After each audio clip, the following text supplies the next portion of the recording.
bavugaga mu majwi yabo ko yaba yaguye mu rwererero biturutse ku burangare bw'abaganga ngo dore ko yatabaje igihe kingana n'iminota 40. Abitubwira he? Ayo makuru nayo twagerageje kwacukumbura ariko twasanze mu by'ukuri atari ukuri. Twabajije abaganga bari bahari ndetse n'abarwayi bari bahari, gusa nyine yagize icyo kibazo cyo kubura ubwenge nk'ikubise hasi, ariko ikubise hasi kubera ko yaragize icyo kibazo cy'uburwayi dukeka ko yagize eclampsy, dukeka ko yishwe na eclampsy with inhalation. Yikubise hasi kubera icyo kibazo yagize, ariko ntabwo yikubise hasi kubera uburangare bw'abaganga, kuko abaganga bari bari kumwe aho mu rwerero kandi barimo kumwitaho uko bishoboka kose. Kama hasi aravuga ati mwana baye, reka da mwana baye, yabivuze inshuro eshatu. Ahita hanuka agushumirwa ikibuno, ahita agaramye gutya. Yahanutse ku gitanda yarapfukamyeho gutya, ahita hanuka agusha ikibuno, ahita agarama. Umusore yaje yiruka aravuga, ahamagara abandi baganga harimo n'umugore ati mu ntabare, ariko yari yagagaye twe tubibona. Mu ntabare, abaganga bari haruguru, ngibyo turabimenyereye ariko mureke. Ariko n'umukobwa wabivuze umuganga. Tariki 10 Nzeri hagana ku 5:30 za nijoro nibwo twagiye twumva bamwe mu baturage ku mpuruza yabo batabariza umubyeyi waruguye mu rwererero rw'ibitaro bya Kacyiru, aho bagiraga bati ni umubyeyi upfuye n'umwana arapfa, agwa muri sare y'urwererero ari gutabaza. Yaramaze nk'iminota nka 40 ari gutabaza, banze kumutabara agwa mu rwererero. None umuganga araza aravuga ngo ibi ni ibisanzwe kandi twatabaje, ngo ibi ni ibisanzwe kandi umuntu ari umurambo. None bari kubeshya ngo umuntu ngazizi ya nyuma kandi atari yakabyara. Ibi nibyo byatumye twerekeza muri ibi bitaro bya Kacyiru. Bamwe mu babyeyi bari baraha bashimangira ko urupfu rwa nyakwigendera waguye mu rwererero arimo abyara ngo bitewe n'uburangare bw'abaganga. Mu gahinda kenshi babishimangiye bagira bati ariko uwo mudamu akomeza nyine ataka byageze naho ahaguruka ku gitanda asa n'ujya aho abaganga babyariza, rwose n'agatenge asa naho yagakuyeho. Arongera aragaruka, arahamagara umuganga, araza aramurebera. Amaze kumurebera arongera aragenda. Umudamu akomeje gutaka ku buryo twahise, umwe muri twahise avuga ati ariko ntibagira ubwo yakomeje arataka. Muri kwa gutaka umuganga waje kumureba yasanze apfukamye gutya. Donc umuganga we yaje kumureba, undi amaze guhita yikubita hasi kubera ko yarapfukamye ku gitanda agusha umugongo, nyine yaguye agaramye. Ngibyo turamenyera ati we yamunabare, umuntu yamaze kugira ikibazo. Nibwo baje bakajya bamukoraho, umwana akajya yikubita tubireba. Bagiye bazana imashini ya mbere, imashini bayimushyiraho yanga kugira ikigaragaza. Bazana iya kabiri, bazana amaserumu batangira kumushyiramo.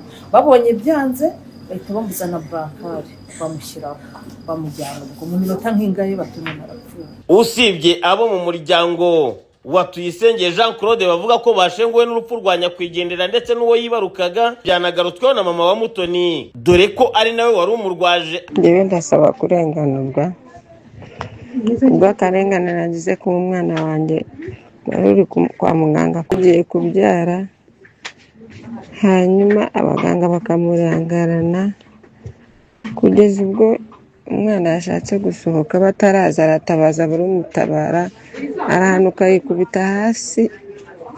Yikubise hasi bimuviramo no gupfa, n'umwana yabyaye arapfa. Ibyo byose ababibonye nibo batangabuhamya babutanze kuri polisi. None nagira ngo leta nayo imfashe irebe ukuntu narenganurwa. Bapfanye n'umwana we kandi ibitaro bya Kacyiru abaganga bose bari bahari, nta n'umwe wagize icyo amumarira. Umuyobozi mukuru w'ibi bitaro wungirije mu ijwi rye yabanje kwihanganisha umuryango wa nyakwigendera, ariko ashimangira ko nta burangare bwabayeho. Dr Jean Pierre Bukebuke, umuganga wize kuvura ababyeyi ndetse n'abakobwa, abandi na clinical director umuyobozi wungirije w'ibitaro. Mbere na mbere twajya tubanze twihanganishe umuryango wabuze wabo. Ni biteye agahinda cyane, niyo mpamvu tubanje tubihanganisha. Muri make ni umudamu waje ejo tariki 10 z'ukwa 9 2025, aje hano muri consultation, ariko mu gufata amakuru basanga inda ya gatatu yari atwise.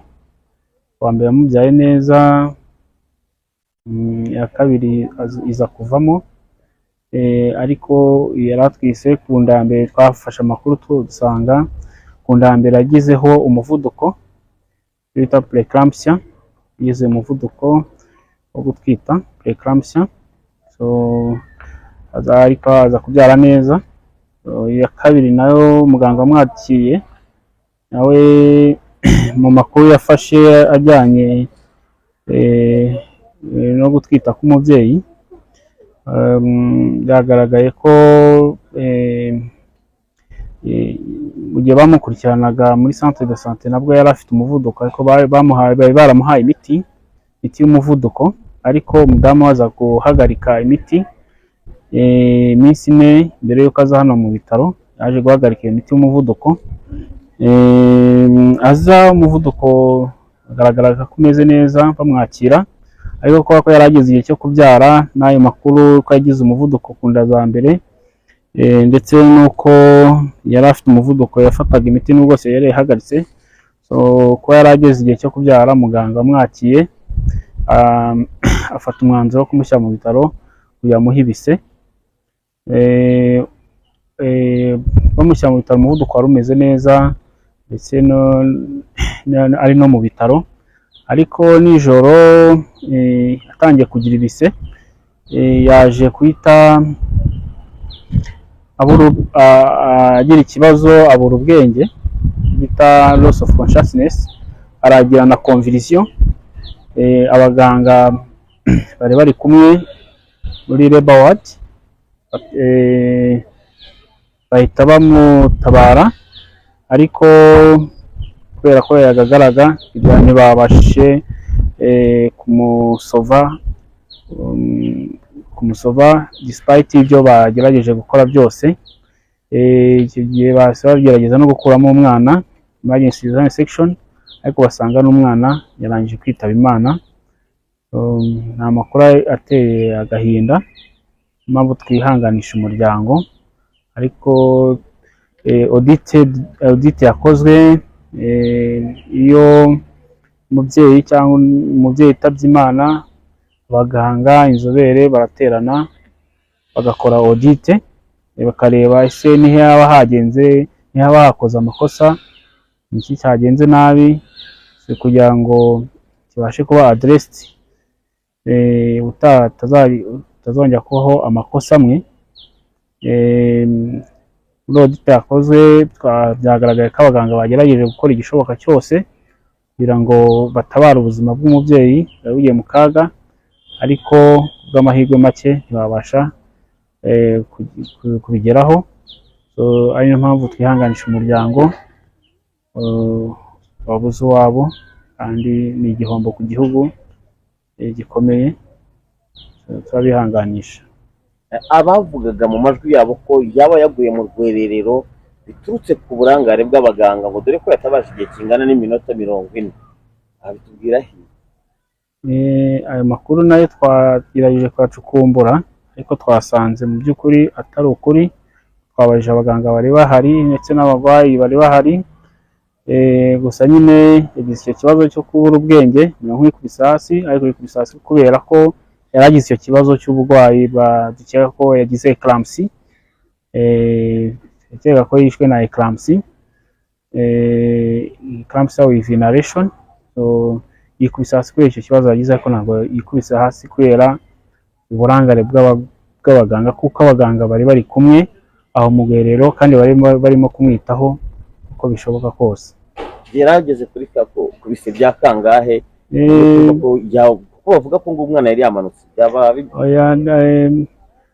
mu by'ukuri abaganga bari bari kumusuzuma, bari kumukurikirana bavuze ko iyo turi kumonitaringa umubyeyi uri kubise hari ibyo tugenda twasesinga cervical dilatation, ibise ko bimeze, quality of labor. Bamusuzumye yari ari kuri 3, yo kuvuga ko yari ari kubyara mu by'ukuri yaragize igihe cyo kubyara ntabwo ari byo, ageze kuri dilatation ya 3 inkondo y'umura yafunguye kugeza kuri 3 kandi umubyeyi abyara ari uko inkondo y'umura yafungutse kugeza ku 10 ubwo tumujyana aho abyarira akabasha gusunika akabyara, ariko kuri 3 ntago yabyara, kuri 3 ntago bibaho.